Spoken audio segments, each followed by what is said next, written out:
Hi ಎಲ್ಲರಿಗೂ, welcome back to Rashmi Kannada vlogs. ಇವತ್ತಿನ recipe ಕರಾವಳಿ ಶೈಲಿಯ ಬಾಂಗಡೆ ಮೀನಿನ ಸಾರು. ಬನ್ನಿ ಹೇಗೆ ಮಾಡೋದು ಅಂತ ನೋಡೋಣ. ಬಿಸಿ ಅನ್ನದ ಜೊತೆಗೆ ತುಂಬ ಚೆನ್ನಾಗಿರುತ್ತೆ. ನೋಡಿ, ನಾನು ಮೊದಲಿಗಿಲ್ಲಿ ಸ್ಟವನ್ನು ಆನ್ ಮಾಡಿಕೊಂಡು ಒಂದು ಪ್ಯಾನನ್ನು ಇಟ್ಕೋತಾ ಇದ್ದೀನಿ. ಪ್ಯಾನ್ ಬಿಸಿ ಆದ ನಂತರ ಬ್ಯಾಡಗೆ ಮೆಣಸಿನ್ಕಾಯನ್ನು ಸೇರಿಸ್ಕೊಂಡಿದ್ದೀನಿ. ಅದಾದ ನಂತರ ಕೆಂಪು ಮೆಣಸಿನ್ಕಾಯನ್ನು ಸೇರಿಸ್ಕೊಂಡಿದ್ದೀನಿ. ಅದಾದ ನಂತರ 2.5 ಸ್ಪೂನ್ನಷ್ಟು ಧನಿಯಾ ಕಾಳನ್ನು ಕೂಡ 2.5 ಸ್ಪೂನ್ನಷ್ಟು ಸೇರಿಸ್ಕೋಬೇಕು. ಅದಾದ ನಂತರ ಅರ್ಧ ಟೀ ಸ್ಪೂನ್ನಷ್ಟು ಜೀರಿಗೆ, 1/4 ಟೀ ಸ್ಪೂನ್ನಷ್ಟು ಅಜ್ವೈನ್, ಓಂಕಾಳು ಮತ್ತು ಒಂದು ಸಣ್ಣ ನಿಂಬೆ ಹಣ್ಣಿನ ಗಾತ್ರದಷ್ಟು ಹುಣಸೆ ಹಣ್ಣನ್ನು ಕೂಡ ಸೇರಿಸ್ಕೋಬೇಕು.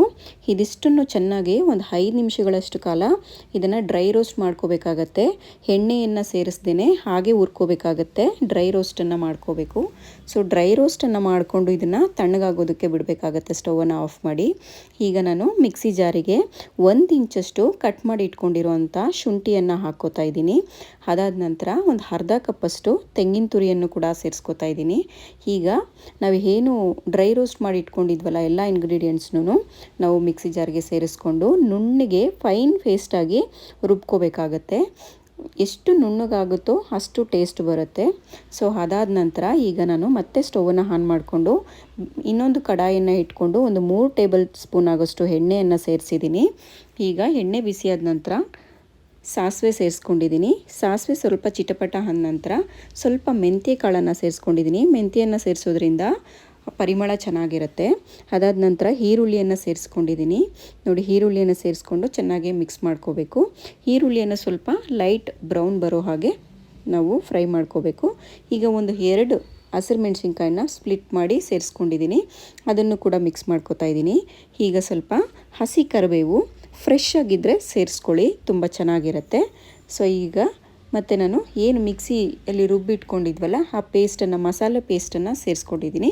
ಒಂದು 2 ನಿಮಿಷ ಎಣ್ಣೆಯಲ್ಲಿ ಮಸಾಲೆ ಪೇಸ್ಟನ್ನು ಫ್ರೈ ಮಾಡಿ ಅದಾದ ನಂತರ ಮಿಕ್ಸಿ ಜಾರಿಗೆ ಸ್ವಲ್ಪ ನೀರನ್ನು ಕೂಡ ಸೇರಿಸಿ ಆ್ಯಡ್ ಮಾಡಿದ್ದೀನಿ.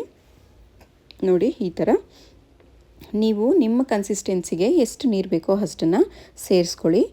ಇಲ್ಲಿ ತುಂಬ ತಿಕ್ಕಾಗಿದ್ರೂ ಚೆನ್ನಾಗಿ ಅನಿಸಲ್ಲ, ಹಾಗೆ ತುಂಬ ತೆಳ್ಳಗಿದ್ರೂ ಚೆನ್ನಾಗಿ ಅನಿಸಲ್ಲ. ಒಂದು ಕರೆಕ್ಟ್ ಕನ್ಸಿಸ್ಟೆನ್ಸಿಯಲ್ಲಿದ್ದರೆ ತುಂಬ ಚೆನ್ನಾಗಿರುತ್ತೆ. ನೋಡಿ, ಇಲ್ಲಿ ನಾನು ನೀರನ್ನು ಸರಿಯಾಗಿ ಸೇರಿಸ್ಕೊಂಡಿದ್ದೀನಿ. ಈ ಮಸಾಲೆಯನ್ನು ನಾವು ಚೆನ್ನಾಗಿ ಒಂದು 15ರಿಂದ 20 ನಿಮಿಷ ಕುದಿಸ್ಕೋಬೇಕಾಗತ್ತೆ.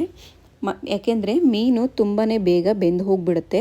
ಮೀನು ಬೇಯೋದಕ್ಕೆ ಬರೀ 5 ನಿಮಿಷ ಸಾಕು.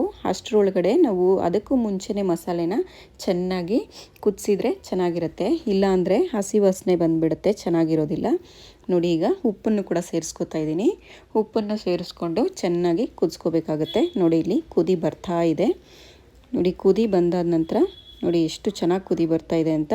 ಮತ್ತು ನಾನು ಲಿಡ್ಡನ್ನು ಕೂಡ ಕ್ಲೋಸ್ ಮಾಡಿಕೊಂಡು ಒಂದು 10ರಿಂದ 15 ನಿಮಿಷ ನಾನು ಚೆನ್ನಾಗಿ ಕುದಿಸ್ತೀನಿ. ಬಿಸಿ ಬಿಸಿ ಅನ್ನದ ಜೊತೆಗೆ ತುಂಬಾ ಟೇಸ್ಟಿಯಾಗಿರುತ್ತೆ.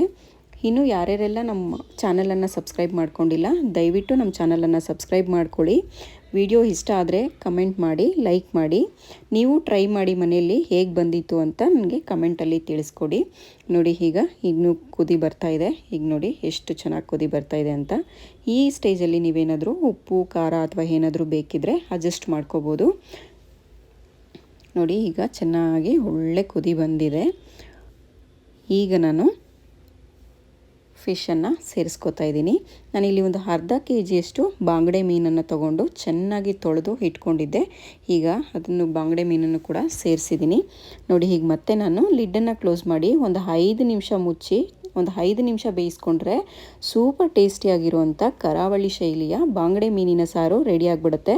ನೋಡಿ, ಒಳ್ಳೆ ಕಲರು, ಒಳ್ಳೆ ಘಮ, ಎಷ್ಟು ಚೆನ್ನಾಗಿದೆ ನೋಡೋದಕ್ಕೆ. ತಿನ್ನೋದಕ್ಕೂ ಅಷ್ಟೇ ಚೆನ್ನಾಗಿರುತ್ತೆ, ತುಂಬಾ ಟೇಸ್ಟಿಯಾಗಿರುತ್ತೆ. ನೀವು ಟ್ರೈ ಮಾಡಿ, ಖಂಡಿತ ನಿಮಗೂ ಇಷ್ಟ ಆಗುತ್ತೆ. ವೈಟ್ ರೈಸ್ ಜೊತೆಗೆ, ಬಾಯ್ಲ್ಡ್ ರೈಸ್ ಜೊತೆಗೆ, ಎಲ್ಲದ್ರ ಜೊತೆಗೂ ತುಂಬ ಚೆನ್ನಾಗಿ ಹೊಂದ್ಕೊಳ್ಳುತ್ತೆ. ನೋಡಿ ಎಷ್ಟು ಚೆನ್ನಾಗಿದೆ ಅಂತ. ಮೀನು ಕೂಡ ತುಂಬ ಚೆನ್ನಾಗಿ ಬೆಂದಿದೆ. ಇದಿಷ್ಟು ಇವತ್ತಿನ ರೆಸಿಪಿ ಆಗಿತ್ತು. ಖಂಡಿತವಾಗ್ಲೂ ನಿಮಗೂ ಇಷ್ಟ ಆಗುತ್ತೆ. ಒಂದು ಸರಿ ಟ್ರೈ ಮಾಡಿ ನನಗೆ ಕಮೆಂಟಲ್ಲಿ ತಿಳಿಸ್ಕೊಡಿ ಹೇಗಿತ್ತು ಅಂತ. ನೋಡಿ ಎಷ್ಟು ಚೆನ್ನಾಗಿದೆ. ಈಗ ಸ್ಟವನ್ನು ಆಫ್ ಮಾಡ್ಕೋತಾ ಇದ್ದೀನಿ.